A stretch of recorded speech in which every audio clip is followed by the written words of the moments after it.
once StarNet comes online, I don't think it would take that much or that long for the CCP to start rolling up all these countries with being either the complementary service or the main service. And again, that's going to be a very different version of the internet that people are going to be exposed to if you're going through StarNet as opposed to either Starlink or Kuiper or even just the regular homegrown African telcos. This Week in Startups is brought to you by Vanta. Compliance and security shouldn't be a deal breaker for startups to win new business. Vanta makes it easy for companies to get a SOC 2 report fast. Twist listeners can get $1,000 off for a limited time at vanta.com/twist.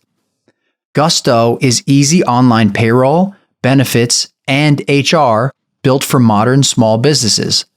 Get 3 months free when you run your first payroll at gusto.com/twist. And Northwest Registered Agent. When starting your business, it's important to use a service that will actually help you. Northwest Registered Agent is that service. They'll form your company fast, give you the documents you need to open a business bank account, and even provide you with mail scanning and a business address to keep your personal privacy intact. Visit northwestregisteredagent.com/twist to get a 60% discount on your next LLC. All right, everybody, we are honored today to have FCC Commissioner Brendan Carr back on the show. Commissioner Carr joined me back in July of 2022, episode 1509, to talk about the banning of TikTok and should it be banned. Back then, he made a lot of waves when he called for Tim Cook and Sundar from Google to remove TikTok from the App Store, something that has turned out to be pretty prescient. People are now starting to take that much more seriously. Well, we've got him back on the show because he is, in his unique style, being very candid about the regulatory harassment of Elon Musk by the Biden administration. Commissioner Carr, welcome back to the program. So good to be with you. Thanks for having me. All right, let's get right into it. Well, I want to get an update from you about, obviously, what's happening with TikTok. But the FCC revoked a $900 million subsidy, I guess, program from Starlink. And you felt it was because why?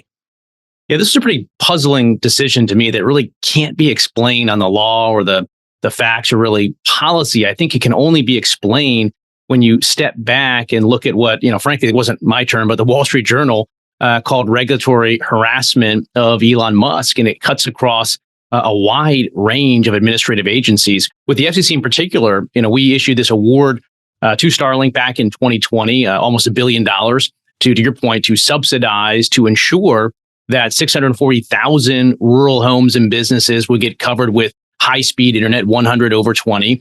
And what the FCC did last week was in a 3-2 decision. So there's 5 commissioners. I'm the senior Republican. There's 3 Democrats. It was a party line vote. They decided to revoke that award of nearly $1 billion. And the reason they said was because we don't think it's reasonable or that Starlink is reasonably likely to be able to deliver 120 internet service to those 640,000 locations. And there's a lot of problems with that decision if you look at it, individually. But I think the strongest, most compelling point is that the federal government itself is relying on Starlink for very mission critical operations and connectivity. The military is entering into multi-million-dollar deals with Starlink, as we speak. And so plainly, I think the technology in the federal government's view is reliable. So what's going on here? And my theory of the case is that it goes back to last year when President Biden was in the White House and stood behind the podium with the official seal of the President of the United States and said that Elon Musk is worth being looked into. And a reporter followed up and said, how? And President Biden said, there's a lot of ways. And it's true, there are a lot of ways. And since then, this pace and cadence of, again, regulatory harassment or inquiries looking into Elon Musk have been rather unprecedented. You've got the FAA, the NLRB, the DOJ, the Federal Trade Commission, the Southern District of New York, the FAA, and now the FCC joins in the mix. And so again, I think any of these individual decisions don't make a lot of sense other than tying it back to what President Biden said at the podium. Because look, administrative agencies, they understand the cues that are being sent from upon high. And I think that they read that statement from President Biden as a green light. Now, look, there's another way of looking at it, which is to say Elon Musk has a lot of business operations. So of course, he's going to run in with the government a lot of businesses that are on sort of the leading edge of a lot of these industries. And therefore, maybe you're going to get extra scrutiny. And I get that. But again, if you look individually, like the NLRB basically went after them because they insisted on having black T-shirts at Tesla as opposed to allowing people to wear T-shirts that would promote unionization. Or you look at the Federal Trade Commission, and they were asking to get information about reporters that were getting access to information as part of the Twitter files reveal. Or the Fish and Wildlife Service, which went after him because there was a handful of bobwhite quail eggs and some blue land crabs that got charred after a SpaceX launch. And so when you look at these individually, again, they don't seem to hold up other than when you tie it back to that broader position of the president. So let's just get to ground truth here, because politics has been inserted. I want to get to ground truth. As you've said, the government is buying Starlink. It is mission critical. I have Starlink at both of my homes. Here, as you can see, I'm at my ski house and then at my other house. It frequently performs at the level of my broadband connectivity. In other words, I'm able to tape This Week in Startups and the All In podcast over Starlink. And in fact, I have Starlink because I need a backup. I'm a professional podcaster. The $1,200 I spend each year on Starlink at two different homes, which is $2,400. If I were to miss one episode of a podcast, it's thousands of dollars in ads. It easily justifies me having them as just as backups. But when I use them, Commissioner, respectfully, they hit the 100/20, and people who are on boats, who are in remote areas, are buying these because it is the hands down best solution for a rural or a non-landline connection. So what am I missing as a consumer, a dedicated consumer of Starlink, and all the people who are in rural areas? What are they missing? And the people on boats and planes and the government, what are we all missing about 100/20, which we get from Starlink, and we're over the moon about, and people are raving on social media when they get on a plane with Starlink. I believe there are a couple of airlines that have it now, that they cannot believe that the wireless broadband is as good. What are we all missing from our first-person realities? Yeah, look, again, we didn't have any milestone or deadline for Starlink to kick in until 2025. That's when they were supposed to provide service to at least 40% of that 640,000 location. And yet the FCC's decision said, we don't think it's likely that they're going to get there by 2025, which again doesn't make sense when you look at people's individual experiences. What they pointed to specifically was there was some Ookla nationwide speed test average data that was showing speeds below 120. But again, Starlink didn't need to hit 120 until 2025. And moreover, the Ookla data was, averaged nationwide. It wasn't about, how are they directing beams to these particular communities. And the other thing to think about is, competitively as well. So we ran this, what we called a reverse auction, which means in 2020, we said, we're setting aside $9 billion and we're going to try to connect something like 8 million homes and businesses that were on the wrong side that just provide to high-speed connectivity for the first time. And we let a range of different technologies compete. And it was controversial at the time that we even let Starlink, and there's other low Earth orbit satellite systems that are going up right now. Amazon's Kuiper is one that's getting up and off the ground now as well. And so we bid it out, and Starlink won in these areas, but other providers won in other areas. There was something like 180 different winners, some fiber, some fixed wireless. So there's a lot of different technologies that won. But again, we really sort of created an entirely new standard and applied it only to one of those 180 winners, which was Starlink, and said, look, since you're not doing 120 today, we're not, reasonably confident that you're going to do it in the future. And again, it was a backwards decision too, because they looked at the Starship launches and they said, well, those have been failures. And I'm thinking to myself, we made fun of trade press that thought that those were failures when you don't understand how technology works. So again, to say, we're looking at these two data points, these two Ookla speed test data points, and we're going to somehow draw a straight line between them and say, look, we don't think you're going to get to 120. That's not how technology develops. It's a hockey curve that sawtooths along the way. And so I think it was a really sort of backwards looking decision from the FCC from just an understanding of technology perspective too.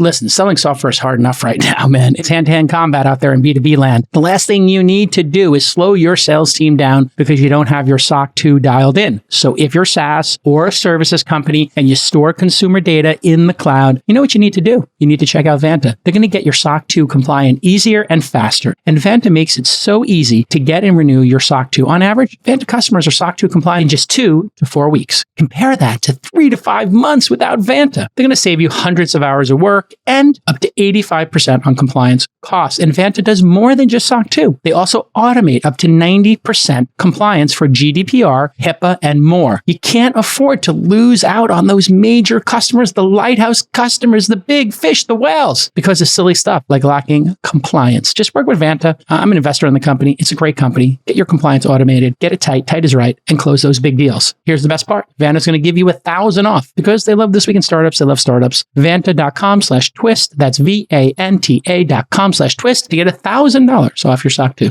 So just for me to wrap my heads around this, I always think about the consumers. The consumers that we are, as a government, as a society, we've elected to say the digital divide is real. It's important. If we're going to have people with high speed in cities, we should make sure that people who are in the rural areas of America, this incredibly expansive landmass that we're blessed with, we should subsidize them. And am I correct in understanding that our taxes collectively for the people who live in high speed, cheap areas, cities, suburbs, pays for the people in rural areas? Am I correct in just broad strokes why we're doing this? Yeah, that's right. It used to be when we had this Ma Bell telephone monopoly, we had a system called implicit subsidies, which means we're going to let the AT&T monopoly get, good profits in urban areas. In exchange for that, we're going to compel you to build out other places. When we introduce competition into the broadband market, we move from implicit subsidies to explicit subsidies, meaning right now on your traditional telephone bill, you're going to see a line item charge, maybe called universal service. It ends up being $2 or $3 a month. That $2 or $3 a month goes into a federal pot of money that we administer at the FCC called the Universal Service Fund. It's about $9 billion a year. And we take that $9 billion and we divide it up in a couple categories. About $4.5 billion is what you're talking about, which is subsidizing internet builds in parts of the country where there would just never be a private sector business case. And again, with this Starlink technology, we were providing as a government, we're planning on about $1,300 per location in a subsidy to make sure that Starlink would be available there. On that point, it's super important for people to understand. It costs but $1,300 to put a Starlink, at, let's call it, Brendan and Jason's farm out in the middle of America. What would it cost our government to run fiber or a cable modem to that same location? I've read estimates $15,000, $25,000. Is that ballpark correct? That would be the subsidy? Another number is $5,000. So there's another Biden administration program right now that's looking to get, principally fiber to these communities. So it's $5,000. So yeah, you could look at it as $1,300 in subsidy for Starlink versus almost $5,000. So 75% cheaper. 75% cheaper. Yeah, and it's two components. It's the efficient use of resource, but also time, right? I mean, you can get a Starlink system virtually overnight. Whereas if the federal government says, wait, I think fiber is better. It's a better technology in my view as a government. Okay, fine. What, 4 or 5 years to trench the conduit, get the permitting process done. So it's both money and speed of connectivity. So let me ask this follow-up question there. Knowing what I know about consumer behavior, consumers naturally go to the most affordable product that they perceive is the best. It is clear that if you were a rural American today, that you can get Starlink right now and get the best product at the lowest price. So if the Biden administration or the FCC voted, hey, we're going to go fiber, that's our decision, and we all say, hey, that's a terrible decision, but okay, I guess our government failed us and made a stupid decision. It's going to take 5 years for these people and get $5,000. We're all banging our heads as well. What would the consumers do, in your estimation, during that 5-year period with their own money? Well, what we're telling them to do is just continue to wait on the wrong side of the digital divide. But I think what they would do is if they had the opportunity, they would sign up with Starlink or Amazon's Kuiper or something like that. And I think, if you were to step back as a matter of first principles, what's the most efficient thing for the government to do to bridge the digital divide? One argument is to just cut everybody a coupon for $600, which is effectively the price of a Starlink dish. Mail that coupon to everybody and call it a day. It doesn't even take $1,300. I mean, the $1,300 is to make sure that Starlink is putting capacity over these 640,000 locations. They could require them to put in new ground stations. There's lost business opportunities. So the $1,300 is partly compensating them for that. But if you're narrowly focused on ending the digital divide, mail everyone a coupon for $600 right now. Okay. But look, we want to be Commissioner Wade, I must respectfully ask. Listen, I do not have as much experience as you have inside of the halls of government. Luckily, but I must repeat back to you what you've said. At this moment in time, today, we could spend 90% less of American U.S. taxpayer dollars by sending a coupon of $600 instead of spending $5,000 on a fiber that comes in 5 years. So today we could offer these people $600, $600 to get the dish and let them be on their own for paying for the service. Sounds pretty fair to me. I would have liked that. I paid for it. And we would be done with this issue. And the commission and the government and the individuals would have the ability to work on something else. And we would save 90 cents on the dollar. But the FCC, some number of your commissioners, 3 of them who happen to be Democrats, have decided instead of sending or even sending the $600 coupon, instead of testing that, they've decided to block access to this and then force people to wait as much as 5 years to spend 10 times as much. Is my assessment in any way hyperbolic, or did I just repeat back to you basic ground truth, first principles?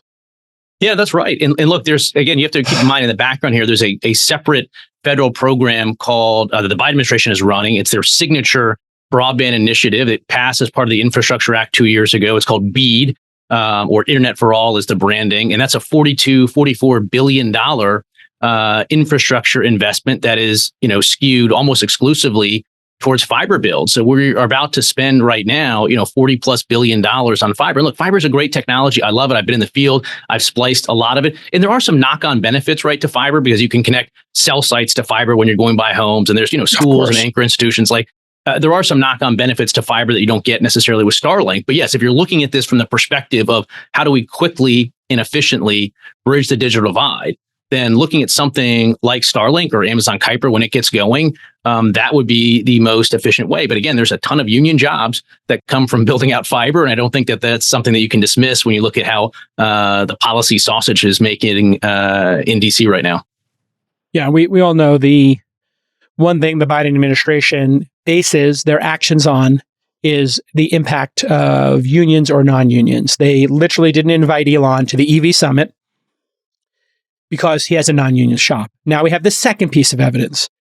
They're not giving this Starlink subsidy, and it's the best option out there. And if we were to look, and listen, Jeff Bezos and Amazon is a great company, but they are pretty far behind. They have tested but 2 satellites to the thousands that Starlink has, and Starlink has millions of users. Amazon will not be ready until 2029. So they'll have what Starlink has in 5 years, or probably less, because Starlink has not stopped innovating. So just to catch up with Starlink was a couple of years ago, it's going to be 5 years. So they're arguably 7-8 years behind. So if we are as Americans and we're looking at this, and let's say we're a Democratic American and we voted blue our whole lives, how could we look at this as anything other than harassment? Is there any steelman argument we could make for not allowing people to just have Starlink? I'm desperately trying to find it. I'm desperately trying to understand something this crazy. Yeah, I don't think so. I mean, look, I think if Starlink was owned by someone else or owned by the same person with different politics, I don't think that award would have been raked back. And I think it's part of what I would describe as the Biden administration having what I sort of term a need-hate relationship with Elon Musk, where they need his technology, which they do in a lot of cases, to deliver on their own policy goals, whether it's, EV or NASA getting to space. They're going to rely on that technology, including connectivity. When the military absolutely needs it and doesn't have another choice, they're going to enter into contracts with Elon Musk, Starlink for this. But where they think they can get away with it, where it's not going to actually compromise one of their own policy priorities, then you see actions like the revocation of the Starlink award. It is a very odd sort of need-hate dynamic that's taking place right now. But it's also, it's part of a broader symptom in this country where we're just having a difficult time building, actual physical things for a variety of reasons. We get caught up on environmental review. We get caught up in historic preservation review. One of the reasons why this country did so well the last 20 years was so much investment and innovation went into Silicon Valley, into the application space, into the internet space, which was very, very lightly regulated. Just more broadly right now, we are just really holding ourselves back through overregulation from the administrative state. Yeah. And so if you were to look back, how long have you been with the FCC or been involved in telecommunications more broadly? Yeah, a long time. Joined the FCC back in 2012, became a commissioner in 2017, and I was general counsel of the agency before that. So you've been with the FCC for over a decade. So you've seen it all. Yeah. If you were to look back on that decade and then the decade before it, in the last 20 years, what would you say has been the most transformative, competitive broadband product released in the last 10 or 20 years? Well, look, I think, the emergence of, 5G as this next generation platform. I know people are sort of a little bit down on 5G right now because they thought of it as sort of 4G, which was, 4G was all about the smartphone, was all about the app economy, and you could see it and you can experience it. You had Uber, you had all sorts of, dating apps and everything that flourished. And so people were really amped on it. But I still think that this 5G, this idea that you can now get connectivity that can compete with fiber, again, whether it's Starlink or otherwise, we have this sort of convergence of technologies right now to deliver high-speed service that we never had before. Again, before people thought that, they could only get a high-speed service from their cable provider, or maybe your telco had fiber, but now we have what we call fixed wireless, where you can get, again, wirelessly from a cell site, basically the same service you had before. So I think this convergence of technology and this idea that, previously siloed companies are now competing, traditional mobile wireless guys, Verizon, T-Mobile, they are taking a larger market share right now of the in-home broadband market, which was usually sort of the exclusive province of cable. And so that type of, competition has been pretty interesting to see. All right. Listen, I know I'm a founder just like you, and there are things that I love doing. I love working with my team to build great products and services that delight people. You know what I hate? I hate doing my chores. What's on the top of my chore list? Payroll, HR. Man, it's so many details, and it's not the details I want to spend my time on. I hang out with my customers. I want to hang out with my team. So I use Gusto. Gusto is the best. They do payroll, they do HR services, and they make running your small business so much easier because it was designed for you and me, the small business owner. And payroll is something you definitely do not want to mess up. Gusto can automatically calculate your paychecks, file your payroll taxes, set up open enrollment. Oh my God, just thinking about that is giving me PTSD from when I had to do all this stuff myself. And that's not all. Gusto also handles onboarding, health insurance, 401ks, time tracking, commuter benefits, offer letters, all of it. They even give you access to their HR experts. And this is going to let you focus on the important stuff, your product, your team, your customers. So it's super easy to get started. And if you're moving from another provider, Gusto can transfer all your data for you. So you've got nothing to worry about. Gusto's got your back. Here's the best part. Because you're a Twist listener, you get 3 months free. 1, 2, 3. 3 months free. 25% of the next year is going to be free for you. All you got to do is go to gusto.com/twist, gusto.com/twist. I use them. I love them. You must go to Gusto. Again, that's gusto.com/twist. So there's two offerings that have challenged the people who have essentially, in some cases, a monopoly or a duopoly getting into your house or your apartment. Yep. That is a 5G connection coming via a Verizon and AT&T. And very few people have that, right? It's low millions, I believe. It's and it works primarily in big cities, I think, mostly. Right. So it doesn't work in rural areas because you still need to get fiber out to that rural area and you still got to build towers. It requires towers. And then you have satellite, requires no towers, requires no fiber, only requires clear line of sight, which means just getting above the tallest tree. And they literally have tree mounts. So when I was looking at my Tahoe home, and how do I get my home at Lake Tahoe to have it? They said, put it on the top of your house or find your tallest tree and put it on the top. There's a tree mount. So there are two things that have made it cheaper or at least had other options. But the prices, have they started to come down now because of Starlink and because of 5G direct into your home through a router providing broadband? Have the prices come down? Because it feels to me like it hasn't. Yeah, they've come down in two ways. One, people can say, well, it's a little bit of a trick math. You're getting a ton more data now for effectively the same price as before. So by some measures, you could say it's a lot cheaper on a per megabit basis. But also more generally, if you look at, inflation sort of helps everything from a pricing point, but the price of internet has not kept up with the price of inflation. So in sort of real terms, it's gone down as well. So I do think we're seeing that some competitive pressure there as well. Do you believe when Starlink, becomes more prevalent and then we get Amazon's offering, and I believe Hughes is also going to have a low Earth orbit offering, when those offerings happen and you have two people competing with Starlink, now they're going to be in a price war. So right now, Starlink, I think on average, is, what is it, $70 to $100 a month? Something in that range? Could be, yeah. Sounds right. So I think it starts to half maybe, do you think?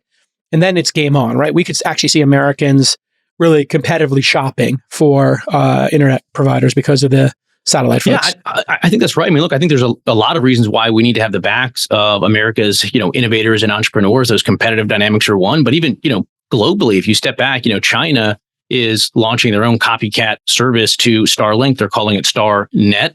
They're usually not very creative when they end up stealing U.S. technology. And I don't think we really grappled with as a country what that's going to mean when China has StarNet. So just step back for a second. Let's say it's roughly 2028, give or take a year, is what people are thinking about for China's StarNet to take place. We already are obviously very familiar with this concept of Belt and Road, where China has, through various mechanisms, sort of locked up different markets, particularly Africa. It goes with ports, it goes with rails. We saw it with Huawei technology, nuclear power.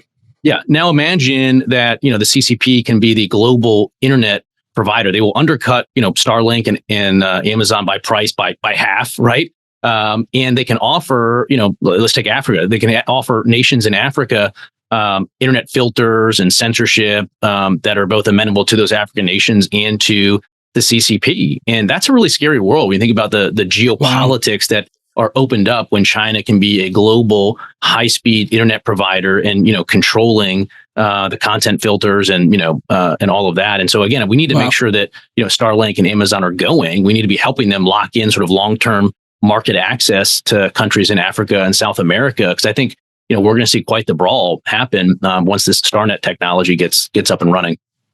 Commissioner, this is a very important point you bring up that I think people are not aware of.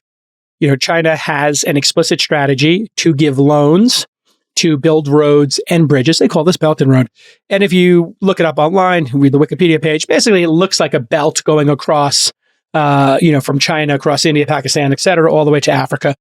And they want to have influence in the frontier markets and the emerging markets. We're in the developed world, first world, we used to call it. But there are frontier markets, which tend to be not democratic. Then you have emerging markets. Maybe they have some democratic components. And then obviously you got the free world, the West and the developed world.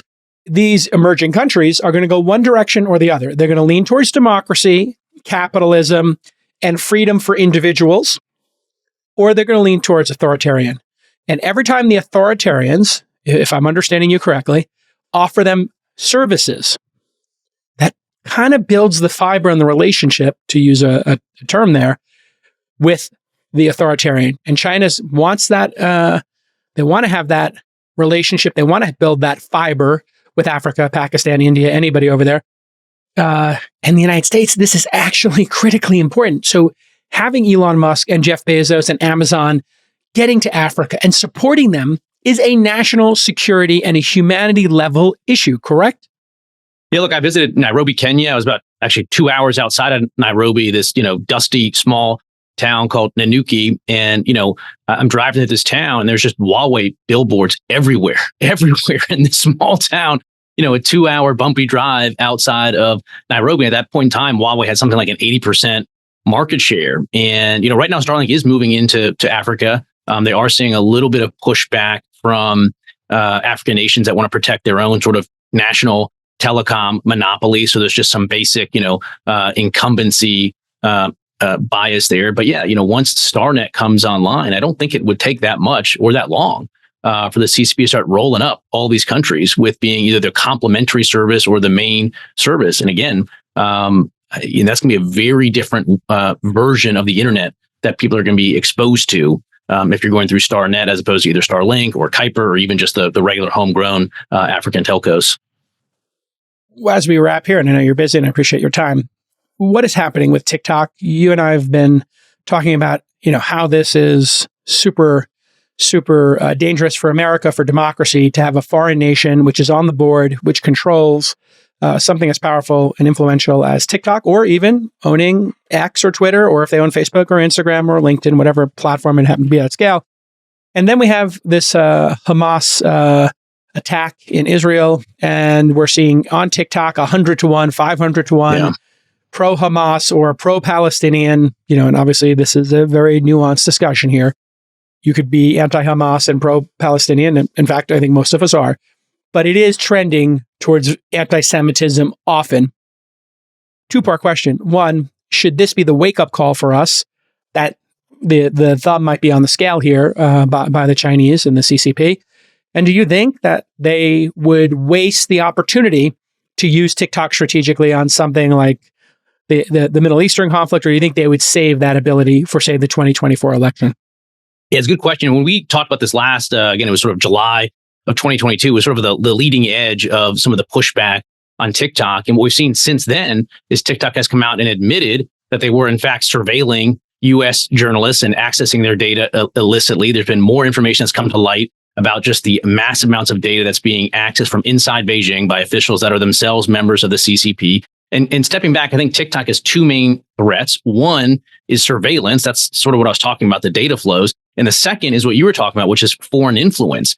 And we've seen it again in spades ahead of our most recent midterm elections. After we talked, evidence came out that the CCP's propaganda outlets was using TikTok to target select U.S. politicians for criticism. As you pointed out, there's all sorts of data coming to light right now about pro-Hamas content, trending, outrageously as compared to sort of other neutral content. So I think it is a two-pronged issue, surveillance and foreign influence. And it's sort of a tale of two, it's sort of the best of times and the worst of times. Since we talked, there has been some progress. We did pass a nationwide ban on TikTok for federal devices. There's 25, 30 states that have done that as well. That's good. At the same time, I am frustrated that we haven't gone further as a federal government. And I'm hopeful that as Congress comes back into session in this new year, that we will sort of follow up with the concrete steps we need to protect ourselves from TikTok. I think the answer is this.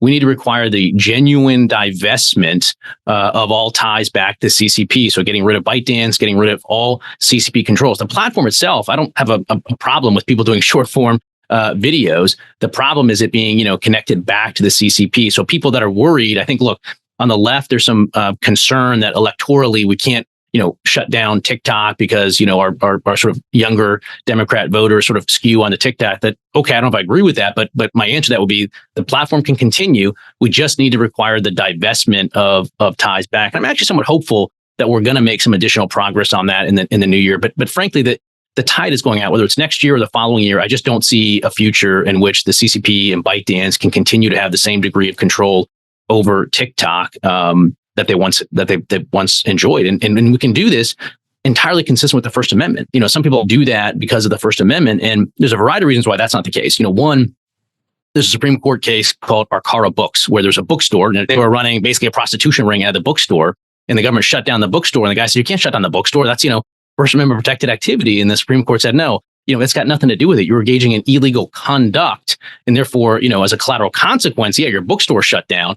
But we're not doing it based on content." And so that's the key distinction, is conduct versus content. And TikTok's conduct, meaning the surveillance, meaning the actual taking of data, is sufficient standing alone to ban it without violating the First Amendment. Or another way to think about it is you can take a pen and you can write the most salacious sort of anti-American propaganda you want, and the government can't take the pen consistent with the First Amendment. But if you take that same pen and you pick a lock, well, then that's conduct, and we can take the pen from you, and it's no defense to say, well, I was writing anti-American propaganda before you took the pen from me. And so I think, we got to move forward and get TikTok, across the finish line here.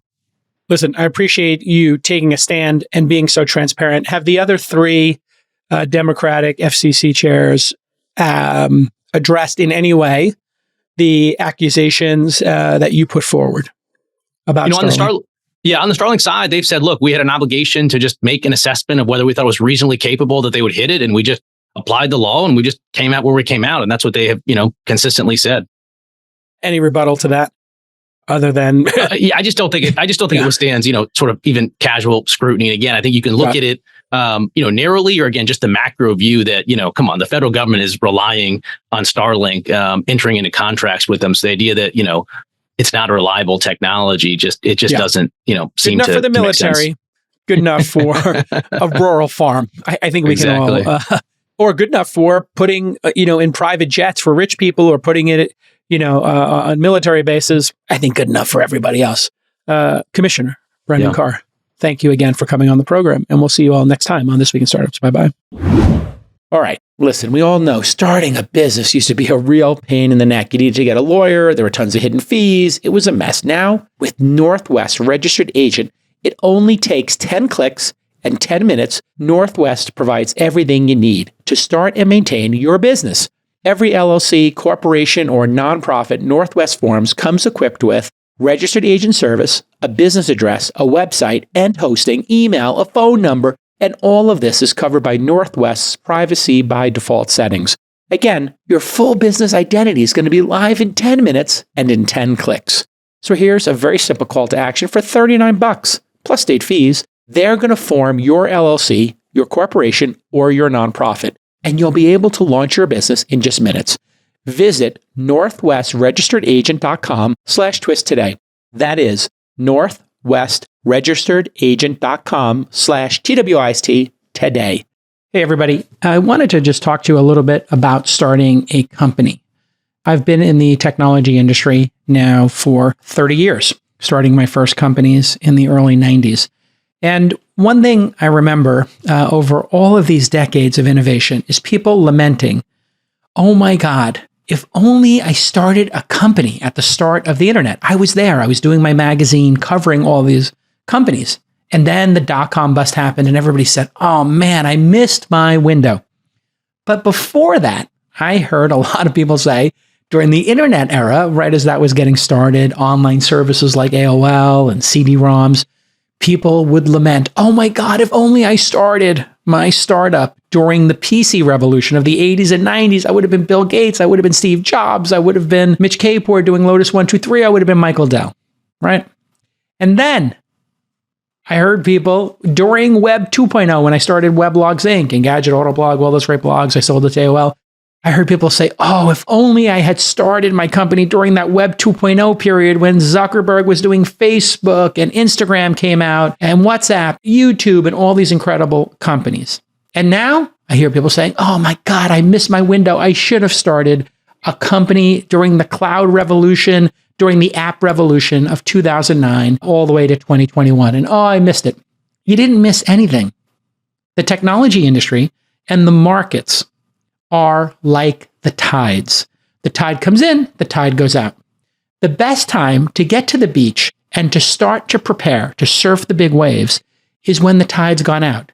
You kind of learn a little bit, you get your company started, the waves start coming in, they get progressively bigger and bigger, and before you know it, the market crests and you are big wave surfing. So don't worry about having missed your window. Understand that it's a cycle. And we are now at the bottom of the cycle in 2023. This is the bottom of the cycle. The cycle ran from 2009 when I started investing in companies like Uber and Robinhood and Thumbtack and Calm.com, Superhuman, Grin. I hit so many amazing companies. And the market peaked. Some of us cashed in some chips, yum, yum. People made fortunes. And then it all collapsed. And here we are in 2023. This is the best time in our lifetimes to start a company. Why is it the best time now? I just told you about 4 incredible super cycles. This is the super cycle of all super cycles because it's built on those previous 4 super cycles. It's built on the PC revolution, it's built on the internet revolution, and it's built on the app and cloud revolution. And here we go. This is the AI revolution and the efficiency revolution. And it really is a globalization revolution as well. Because when you start a company, if you do get product market fit and the market pulls that company in, and your service, it can go global very quickly. And that is something nobody expected in our industry. Nobody expected that Airbnb and Uber and Coinbase, Robinhood would become global phenomenons as quickly as they have. But when you think about it, it makes sense because a video can go viral on Twitter/X, Instagram, TikTok, a blog post can go viral. And what happens? Everybody in the world knows about some really interesting piece of technology. And all of the companies I've mentioned, they all started with 1, 2, or 3 founders. That's how they all started. So if you're sitting there wondering if you have what it takes, you probably do. If you can find 2 other really talented people. And what I've done, you know, I'm an angel investor, an early stage investor, but truth be told, I have a venture capital firm. I like to say angel because we invest early. We have a venture capital firm. We get 20,000 applications. The venture capital firm is called Launch. You can visit at launch.co, launch.co. I can't get the M. Launch.com, I tried to get it, but can't buy the domain name. So we go with launch.co, great domain name. When we get these 20,000 applications in, we sort them. And we try to figure out which founders we should meet with. We have a limited amount of time. So we meet with about 3,000 companies a year, about the top 15%.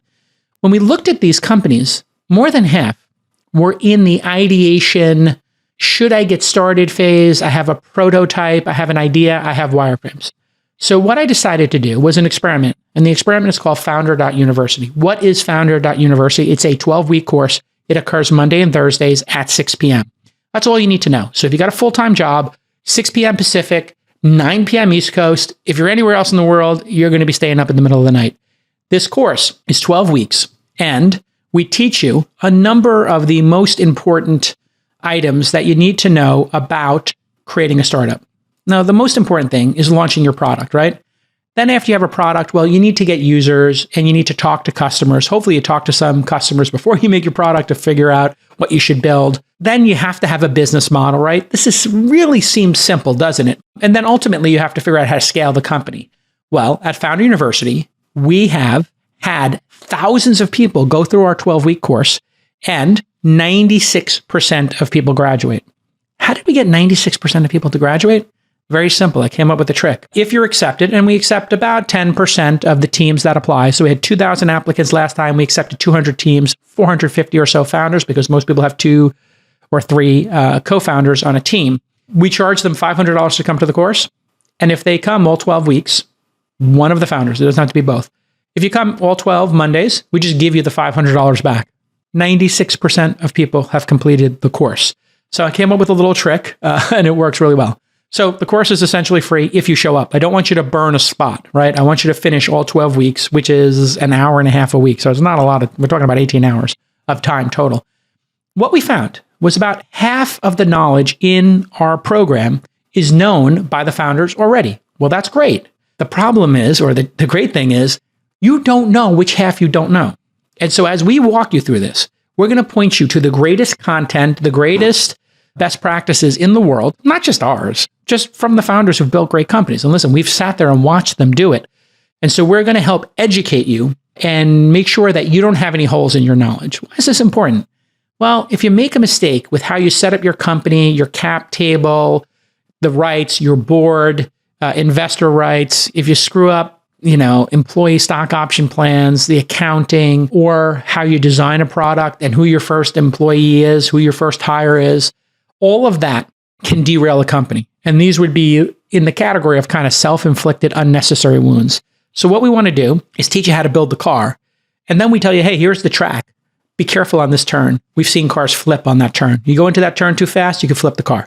Hey, be careful. This is a really tight part of the course. You can speed up on it, but there are some potholes. So just be wary of that. Hey, you want to make sure the bolts are on pretty hard on this Ferrari that you're building here. And here's how to get the right tires on the car, because that's where the rubber meets the road. We try to figure out all of those things just to make it faster for you and more efficient for you to get your product to market, to get customers, and to start learning. You can do this if you have ideally one of the 3 following skill sets. Number 1, you're a developer, you can write code. Number 2, you're a designer, UX, UI expert. You can make the front end of the product, the user interface, super important, right? So if you think about, any great product, take Uber as one example, the fastest growing company I ever invested in, along with Calm and Grin, a couple of other ones went really fast too. You have the underpinnings, the code, matching with the algorithm, a driver and a rider. But you also have the rider has to have a beautiful interface, right? To see the cab coming, to do the tip, to rate the driver. And the driver needs to have a beautiful, application on the driver side. That they have a different app. And then third, you need to have a growth hacker, somebody who understands customers and customer acquisition. Those are the 3 best archetypes for you to have in your startup. If you can get any combination of that, 2 developers, 1 growth hacker, 2 growth hackers, 1 developer, 2 designers and a developer, any combination of that is a very strong start. Here's the secret. Being a developer takes about 6 months to learn. Being a UX designer, about 3 months. Being a growth hacker, about 3 months. You can actually learn 50, 60, 70% of the job, depending on how much you apply yourself, just by doing one of those 3. And think about that for 3 to 6 months. So if you don't have any skill, you're just an idea person, quote unquote, pick one of those 3.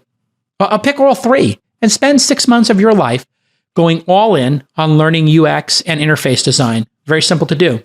Look at what Apple says are the apps of the month, apps of the year, their favorite apps, the ones they write editorials of, and work backwards, right? It's a very simple tip that you might not have thought of. If you want to have a world-class app, well, who determines what's world-class? Apple does. They picked Calm as the app of the year. So if you look at the Calm app, they love that app. They love design. They love UX.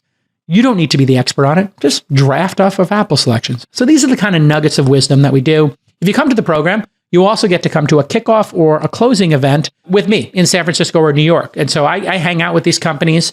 And here's the best part. we, every week, will offer the companies to apply for $25,000 in funding. We have a fund. We're raising a $100 million fund. Our last fund was $44 million. And what we like to do is, the reason we do Founder University is not just because we want to help founders, we do, but we're also a business. What is our business? Our business is getting on your cap table and owning some shares in a large number of companies with the hope that one or two turn into Uber, Thumbtack, Airbnb, whatever. So what we're going to do is every week, if you need it, you can check a box that says, hey, I want to be considered for the launch friends and family round. Last class, I think we invested in 30 companies, $25K each. About half of the people, it turns out, are interested in a small $25K check to get them started. And most of the companies are not yet incorporated who come to Founding University. So this is what we call a pre-accelerator. We also have an accelerator at launch. It's called the Launch Accelerator. We invest $100K in founders, typically with a product in market.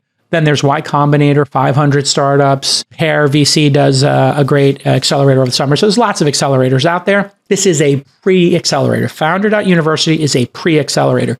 And you can do it at night. You don't need to be full-time. We want to meet you early so that we can be your first investor. I get a kick out of that personally. To just tell you sincerely, when I invest in a company like Thumbtack, I was literally the first investor in Thumbtack. It just is a wonderful feeling when I see Jonathan and Marco, the founders of that awesome company, and they say thank you to me. Thanks for believing in us and being the first person to believe in us. Or Superhuman, I was the first investor in that with my friend Dharmesh from HubSpot.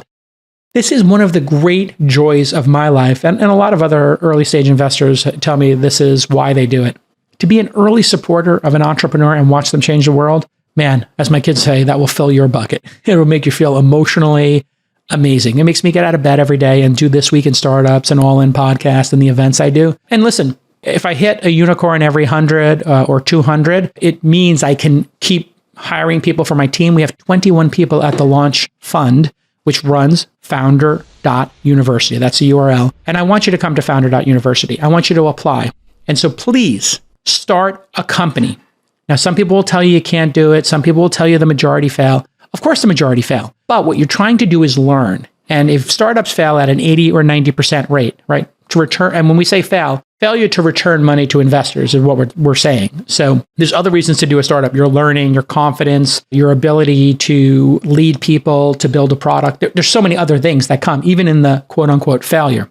What I've found is the founders who stick with it and they do 2, 3, 4 startups, they eventually get a win, which kind of makes sense mathematically if you think about it. If you have a 15% chance of success and you do it 3, 4, 5 times, and each time you will get 5 times better at being a founder, literally at least 5 times, maybe 10 times.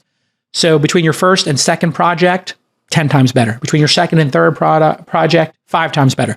Third and fourth, you might be 3 times better. Because you get better at building a team, right? You get better at building a product. You get better at interviewing potential customers and understanding their needs. So it's very simple. My request for you today is to please consider starting a company. And it doesn't matter if you're graduating high school and going to college. It doesn't matter if you're at Google and you're getting paid a ton of money, but you're kind of bored at Facebook or Google and you're 35 years old. It doesn't matter if you're 60 years old or 50 years old or 40 years old. Just get 2 or 3 of the people you respect most who can build a product. You don't want 3 idea people. You don't want 3 salespeople. You need builders. You got to have people who can build, write code, design, and get your team together and apply. Please, founder.university, please apply. We're doing our 7th cohort right now. We've invested in about 70, 80 companies now, either with that $25K check, $100K check, or sometimes we'll even invest directly. So we just invested $250,000 in one company and $500,000 in another who came out of Founder University with just a direct investment. So we're very flexible in terms of investment dollars. And listen, you got nothing to lose. It's basically free. If you just come for 12 weeks, you're going to learn a ton. Even if your startup fails, who cares? If you'll learn a ton and you bring all that experience back. And now's the time. So as I said at the top of this is the start of the super cycle. This is the artificial intelligence super cycle that is building on everything that came before it. And it's so much cheaper now to run a company. So the instructions here, very simple. Founder.university, please apply. If you don't know if you should apply, go ahead and apply. Then at least you're on our mailing list and you'll get updates. And then once in a while when I'm doing, I'll do like a private speaking gig kind of thing, and you're on our mailing list, and I'll invite you to something cool. So you go to Founder University, apply, join the mailing list, And let's get started. Let's build companies that change the world. We want to be your first investor. I want you to say, JCal, Jason Calacanis was my first investor. Please apply. Founder.university. And I'll look forward at seeing you during the kickoff and the wrap-up weeks 1 and 12. And then I want to change the world with you. I want to build $100 billion company with you and your team.